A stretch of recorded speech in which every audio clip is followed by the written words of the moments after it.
ఆంధ్రప్రదేశ్లో కాపులకు శాశ్వత నష్టం జరిగేలా ముద్రగడ వ్యవహరిస్తూ ఉన్నారని విమర్శించారు మంత్రి గంటా శ్రీనివాస్. ప్రభుత్వం ఇచ్చిన హామీలన్నీ అమలు చేస్తూ ఉన్నా తొందరపాటుతో వ్యవహరిస్తున్నారని ఆరోపించారు. రేపు 11వ తారీఖు నుంచి దీక్షకి చేస్తాను. అలాగే మొన్న 1వ తారీఖున గౌరవ ముఖ్యమంత్రి గారికి ఒక లేఖ రాశారు. ఆ లేఖలో వాడిన భాష కానీ దాంట్లో ఉన్న భావం కానీ ఇవన్నీ చూస్తూ ఉంటే మా అందరికి ఒకే ఒక అనుమానం వస్తూ ఉంది. ముద్రగడ పద్మనాభం గారి యొక్క ఉద్దేశం, లక్ష్యం ఏంటి?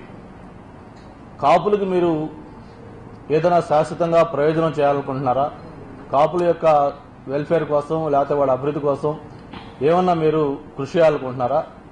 లేకపోతే ఒక రాజకీయ ఆరాటం మీలో కనిపిస్తుందో మాకు అర్థం కావట్లేదు. దాంట్లో ఈ కాపులకు రిజర్వేషన్లకు సంబంధించిన అంశం అనేది ఇప్పటి సమస్య కాదు. ఇది ఎన్నో దశాబ్దాలుగా పరిష్కారం కాకుండా పెండింగ్లో ఉన్న ఒక సున్నితమైన సమస్య ఇది.